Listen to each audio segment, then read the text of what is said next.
Hi all, അസ്സലാമലൈക്കും. Welcome back to സിൽനാസ് kitchen.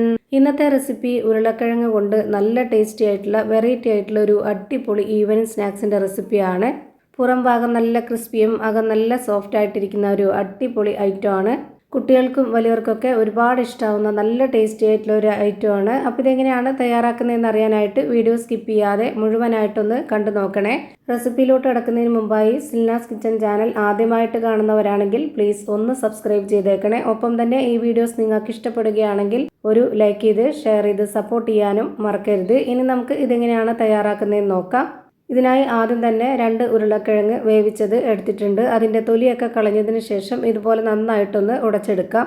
ഒട്ടും കട്ടകളൊന്നും ഇല്ലാതെ നന്നായിട്ട് ഉടച്ചെടുക്കുന്നുണ്ട്. ഈ ഒരു 2 ഉരുളക്കിഴങ്ങിനനുസരിച്ചാണ് ബാക്കിയുള്ള എല്ലാ ഇൻഗ്രീഡിയൻസിൻ്റെ അളവും എടുക്കുന്നത്. നിങ്ങൾ എത്രയാണോ കിഴങ്ങ് എടുക്കുന്നത്, നിങ്ങൾക്ക് എത്രയാണോ പലഹാരം വേണ്ടത്, അപ്പോൾ അതിനനുസരിച്ച് കിഴങ്ങ് എടുക്കുമ്പോൾ ആ ഒരു അളവിനെ കൂട്ടിയും കുറച്ചൊക്കെ ബാക്കിയുള്ള ഇൻഗ്രീഡിയൻസിൻ്റെ അളവും കറക്റ്റാക്കി എടുക്കുക. ഇനി അടുത്തതായി ഒരു ബൗളിലേക്ക് 250 ml കപ്പിൻ്റെ അളവിൽ 1.5 കപ്പ് റവയാണ് ഇട്ട് കൊടുക്കുന്നത്. വറുത്ത റവ തന്നെ എടുക്കാൻ വേണ്ടി നോക്കുക. ഞാൻ വറുത്ത റവയാണ് എടുത്തിട്ടുള്ളത്. അതുപോലെ തന്നെ 1/2 കപ്പ് അളവിൽ അരിപ്പൊടി ഇട്ട് കൊടുക്കുന്നുണ്ട്. അതും വറുത്ത അരിപ്പൊടിയാണ്. ഇനി ഒരു 1/4 കപ്പ് അളവിൽ കടലമാവ് ഇട്ട് കൊടുക്കാം. പിന്നെ നമ്മൾ ഉടച്ചു വെച്ചിരുന്ന ആ ഒരു കിഴങ്ങാണ് ഇട്ട് കൊടുക്കുന്നത്. അത് മുഴുവനായിട്ടും ഇതിലേക്ക് ഇട്ട് കൊടുക്കുന്നുണ്ട്. ഇനി അടുത്തതായിട്ട് ഒരു സബോള ചെറുതായിട്ട് കട്ട് ചെയ്തിട്ട് അത് ഇതിലേക്ക് ഇട്ട് കൊടുക്കാം. 2 പച്ചമുളക്, കുറച്ച് മല്ലിയില, കുറച്ച് കറിവേപ്പില, പിന്നെ ഇതിലേക്ക് ഞാൻ മുഴുവൻ പെരുംജീരകം 1 സ്പൂൺ അളവിൽ ഇട്ട് കൊടുക്കുന്നുണ്ട്. ചെറിയൊരു സ്പൂൺ അളവിലാണ് ഇട്ട് കൊടുക്കുന്നത്. പൊടി ഉണ്ടെന്നുണ്ടെങ്കിൽ അത് ഇട്ട് കൊടുത്താലും മതി. ഇനി അതേ സ്പൂണിൽ തന്നെ 1 സ്പൂൺ മുളക് പൊടി ഇട്ട് കൊടുക്കുന്നുണ്ട്. എരിവുള്ള മുളക് പൊടിയാണ്. ഓരോരുത്തരുടെയും എരിവിനനുസരിച്ച് കൂട്ടിയും കുറച്ചൊക്കെ ഇട്ട് കൊടുക്കാവുന്നതാണ്. ഇനി ഒരു 1/4 സ്പൂൺ അളവിൽ മഞ്ഞൾപ്പൊടി, ഒരു നുള്ള് ഗരം മസാലപ്പൊടി, ആവശ്യത്തിനുള്ള ഉപ്പ്, ഇത്രയും ഇട്ട് കൊടുത്തതിന് ശേഷം ഇനി നമുക്ക് കൈവച്ചിട്ട് നന്നായിട്ടൊന്ന് കുഴച്ചിട്ടെടുക്കാം. ആദ്യം ഈ ഒരു കിഴങ്ങുള്ളത് കൊണ്ട് തന്നെ നല്ല പോലെ ഒന്ന് മിക്സ് ചെയ്തിട്ടെടുക്കുക. എന്നിട്ട് വെള്ളത്തിൻ്റെ അംശം പോരാന്നുണ്ടെങ്കിൽ മാത്രം ഒഴിച്ചു കൊടുക്കാം. എത്രത്തോളം നമുക്ക് നനവ് കിട്ടുന്നുണ്ടെന്നുള്ളത് ഇത് കുഴച്ച് നോക്കുമ്പോഴേ അറിയാൻ പറ്റുള്ളൂ. ഇപ്പോൾ ഇതിൽ കിഴങ്ങിൻ്റെ ആ ഒരു നനവ് പോരാതെ വന്നിട്ടുണ്ട്. ഇനി നമുക്ക് കുറച്ച് വെള്ളം ഒഴിച്ചു കൊടുക്കാം. ഞാനിവിടെ 250 ml കപ്പിൻ്റെ അളവിൽ ആദ്യം 1/2 കപ്പ് വെള്ളം ഒഴിച്ചു കൊടുക്കുന്നുണ്ട്. എന്നിട്ട് പോരാന്നുണ്ടെങ്കിൽ മാത്രം ഒഴിച്ചു കൊടുത്താൽ മതി. ബാക്കി ഇങ്ങനെ ഘട്ടം ഘട്ടമായിട്ട് ചെയ്തെടുത്താൽ മാത്രമേ കറക്റ്റ് പരുവത്തിൽ കിട്ടുള്ളൂ. അല്ലാന്നുണ്ടെങ്കിൽ അതിൻ്റെ പരുവം തെറ്റിപ്പോവും. ഇപ്പോൾ ഇതിലേക്ക് വേറെ വെള്ളമൊന്നും വേണ്ടി വന്നിട്ടില്ല. കറക്റ്റായിട്ടുള്ള പരുവായിട്ടുണ്ട്. നമുക്കിത് ഏത് ഷേപ്പിലാണോ റെഡിയാക്കി എടുക്കേണ്ടത് ആ ഒരു ഷേപ്പിൽ നമുക്കിത് പിടിച്ചെടുക്കാൻ പറ്റണം. അതാണ് ഇതിൻ്റെ കറക്റ്റ് പരുവം.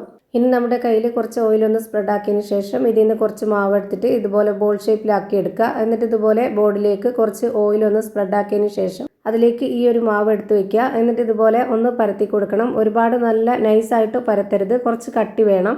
ഈ ഒരു പരുവത്തിലൊന്ന് പരത്തിയതിന് ശേഷം അതിൻ്റെ 4 സൈഡും ഒന്ന് കട്ട് ചെയ്ത് മാറ്റുന്നുണ്ട്. എന്നിട്ട് ഇതുപോലെ സ്ക്വയർ ഷേപ്പിലാക്കിയതിന് ശേഷം അത് 2ആയിട്ട് കട്ട് ചെയ്തിട്ട് ഇതുപോലെ ചെറിയ ചെറിയ പീസുകളായിട്ടൊന്ന് കട്ട് ചെയ്തിട്ട് എടുക്കാം. എന്നിട്ട് അതിനെ ചെറുതായിട്ടൊന്ന് ഒതുക്കി കൊടുക്കുക. അപ്പോൾ കാണാൻ നല്ല ഭംഗിയായിട്ടുള്ള ഒരു ഷേപ്പിൽ കിട്ടും. ഇതുപോലെ തന്നെ ചെയ്തെടുക്കണമെന്ന് ഒരു നിർബന്ധമില്ല. നിങ്ങൾക്ക് ഓരോരുത്തർക്കും ഏത് ഷേപ്പിലാണോ വേണ്ടത്, എങ്ങനെയാണോ റെഡിയാക്കി എടുക്കേണ്ടത് അതുപോലെ ചെയ്തിട്ട് എടുക്കാവുന്നതാണ്. ഞാനിപ്പോൾ ഇവിടെ എല്ലാം ഈ ഒരു പരുവത്തിൽ റെഡിയാക്കി എടുക്കുന്നുണ്ട്. ഇനി ഇതെല്ലാം എണ്ണയിലൊന്ന് ഫ്രൈ ചെയ്തെടുക്കാനുള്ളതാണ്. അതിന് വേണ്ടിയിട്ട് സ്റ്റവിലേക്ക് ഒരു പാൻ വെച്ച് കൊടുത്തിട്ടുണ്ട്. ഫ്ലെയിം ഓൺ ആക്കിയതിന് ശേഷം അതിലേക്ക് കുറച്ച് ഓയിൽ ഒഴിച്ചു കൊടുത്തിട്ടുണ്ട്. ഓയിലൊന്ന് നന്നായിട്ട് ചൂടായിട്ട് വരുമ്പോൾ ഒരു മീഡിയം ഫ്ലെയിമിലേക്ക് ഇട്ട് കൊടുത്തതിന് ശേഷം ഇതെല്ലാം ഇട്ട് കൊടുത്തു. ഇനി ഇതൊരു പകുതി കുക്കായതിന് ശേഷം ഒന്ന് തിരിച്ചിട്ട് കൊടുക്കാം. ഇത് തയ്യാറാക്കാനായിട്ട് ഒരുപാട് സമയമൊന്നും വേണ്ട. വളരെ പെട്ടെന്ന് തയ്യാറാക്കി എടുക്കാൻ പറ്റും. അതുപോലെ തന്നെ നമുക്കിത് എല്ലാം ഒരേ പരുവത്തിൽ കിട്ടണമെന്നുണ്ടെങ്കിൽ ഒരേ ഫ്ലെയിമിൽ തന്നെ വെച്ച് ഫ്രൈ ചെയ്തെടുക്കുക. എങ്കിലേ എല്ലാം ഒരേപോലെ കിട്ടുള്ളൂ. ഇപ്പോൾ ഇത് തിരിച്ചും മറിച്ചൊക്കെ ഇട്ട് കൊടുത്തിട്ട് നന്നായിട്ട് ഫ്രൈ ആക്കി എടുത്തിട്ടുണ്ട്. ഇനി ഇത് നമുക്ക് എണ്ണയിൽ നിന്ന് കോരി മാറ്റാവുന്നതാണ്. ഒട്ടും എണ്ണ കുടിക്കാത്ത നല്ല ടേസ്റ്റി ആയിട്ടുള്ള ഒരു അടിപൊളി പലഹാരമാണ്. എന്തായാലും ഒന്ന് ട്രൈ ചെയ്ത് നോക്കാൻ മറക്കരുത്. അപ്പോൾ ഇത്രയേ ഉള്ളൂ ഇന്നത്തെ വീഡിയോ ഇഷ്ടമായാൽ ലൈക്ക് ചെയ്യാനും കമൻറ്റ് ചെയ്യാനും ഷെയർ ചെയ്യാനും മറക്കരുത്. അതുപോലെ തന്നെ ഞാനിടുന്ന പുതിയ വീഡിയോസ് നോട്ടിഫിക്കേഷനായിട്ട് കിട്ടുന്നതിന് വേണ്ടി സബ്സ്ക്രൈബ് ചെയ്ത് ബെല്ലൈക്കൺ അമർത്തി അതിൽ ഓൾ എന്ന ഓപ്ഷൻ എനേബിൾ ചെയ്ത് കൊടുക്കാനും മറക്കരുത്. പുതിയൊരു വീഡിയോയുമായി വീണ്ടും വരും. Thank you for watching.